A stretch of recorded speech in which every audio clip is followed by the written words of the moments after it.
Just put in at the marina north side of Lake Monroe on the St. Johns River, getting ready to go down to Glen Springs today.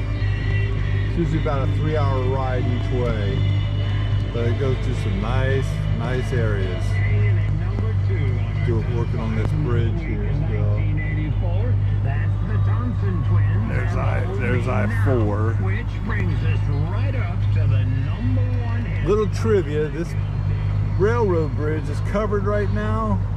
Way back in the day, or is that metal one right there?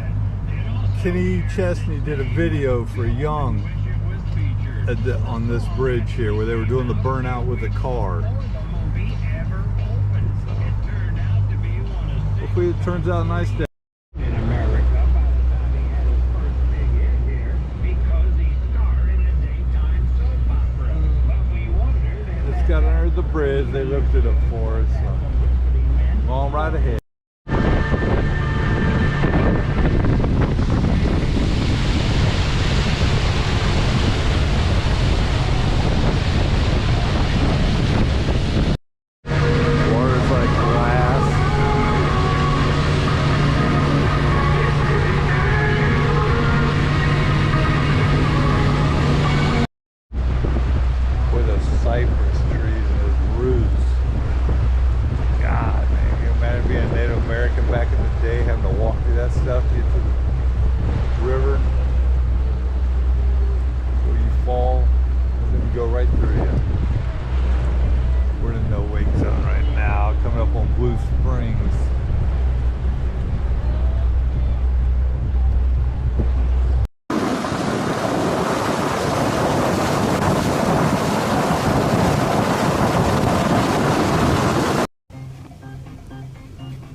Taking him a nap.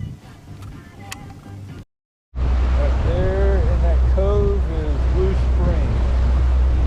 Thousands of manatees go in there in the winter months.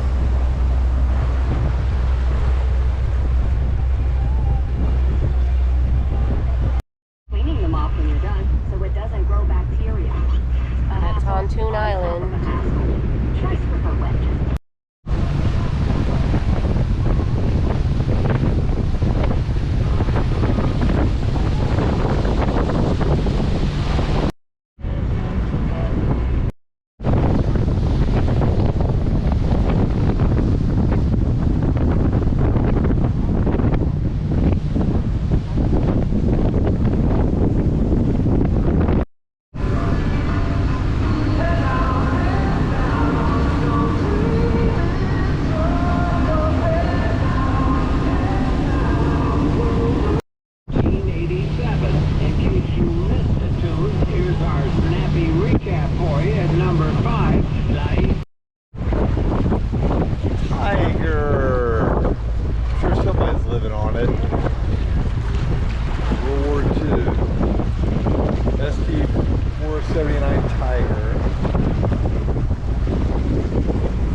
Astor right now. We've been in 2.5 hours now riding.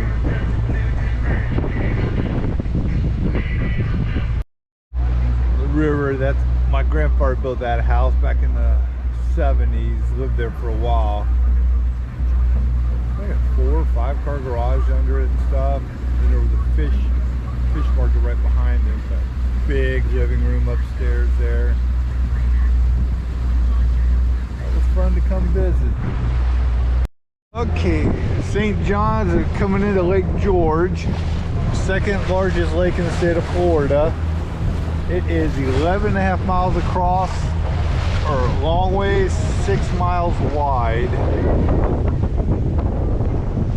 And way over there, that side, the Air Force used to practice bomb target dropping.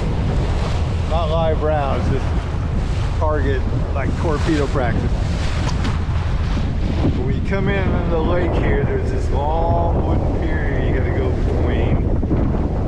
And years and years ago, they used to have like a little house on it, or like a little gatekeeper or something.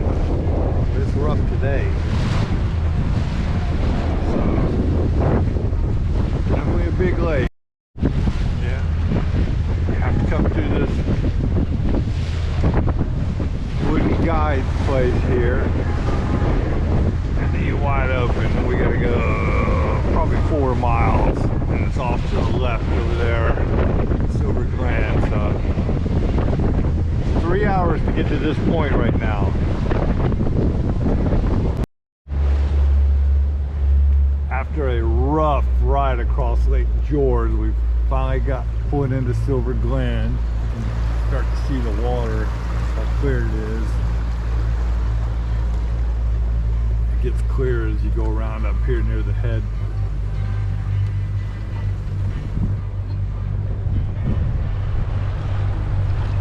And if it's clear, it's cold.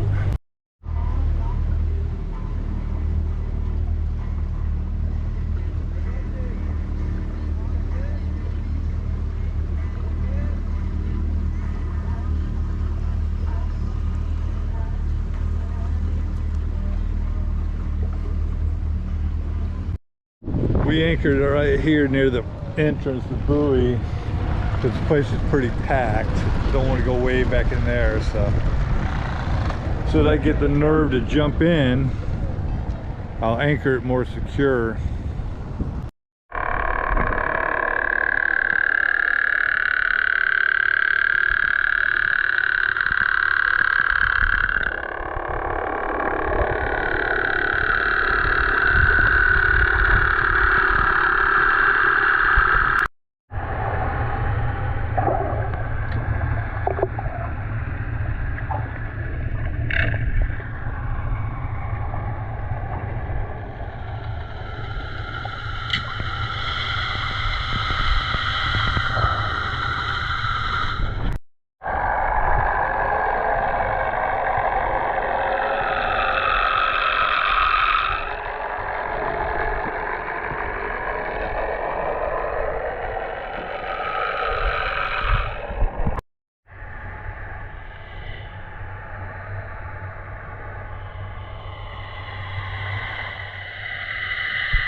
That is Silver Glen Run, which comes in from Lake George, and it just gets clearer and clearer as you come in.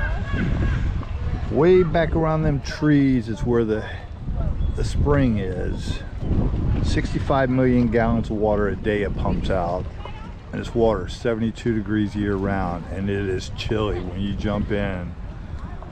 Whew, nothing but night chub. There's the run going into Rock Spring or Silver Glen. It's kind of windy, pretty packed. So we kind of came out here to this island here. So you can see Lake George out there. It's windy, it's rough. We pulled up under this island and we're cooking a little lunch before we head back. Burgers and hot dogs and potato salad.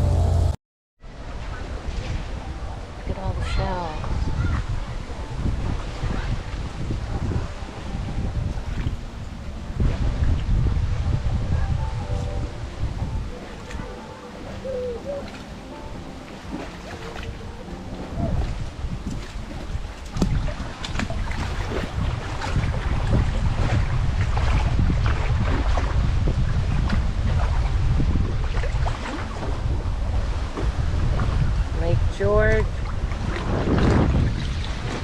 Silver Glen Springs.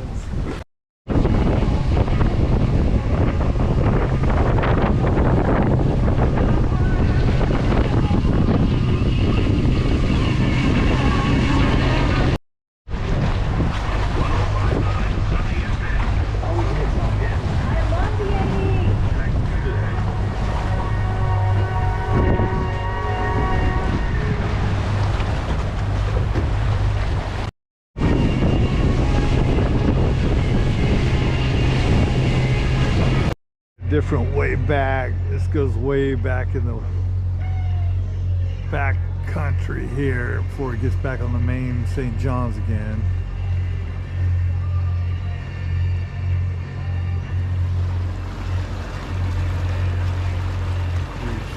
You usually see a lot of gators in here, turtles.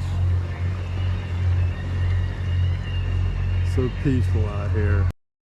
This little backwater trail here, people leave these little bird houses all up and down here. Pretty neat.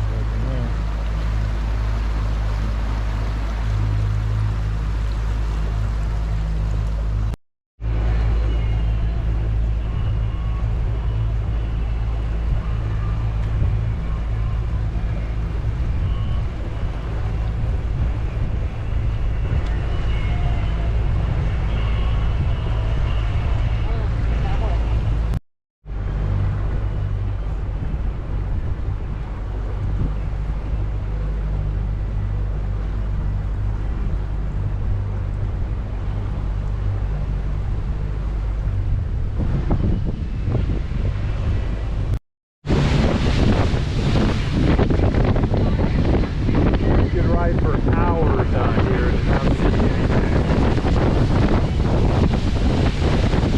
So you got a turquoise boat that will break down on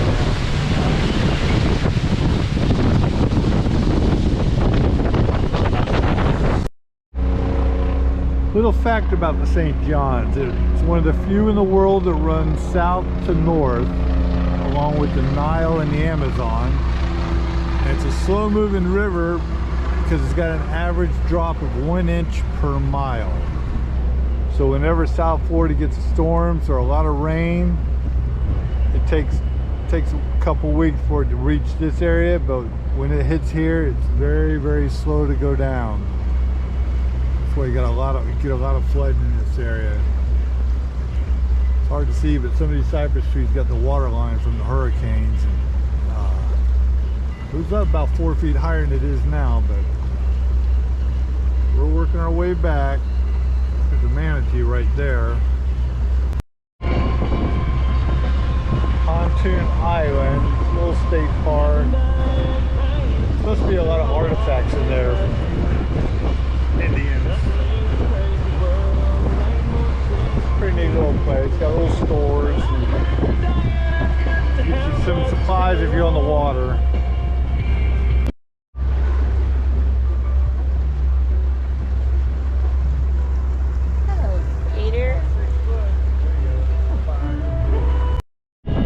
Perfect timing. He's raising the bridge. We come this morning. He said he couldn't do it until 8 o'clock. 30 minutes later, so I was getting ready to go around. And then he decided to open it. We had about 10 boats here trolling around waiting for him to open it. It's ridiculous.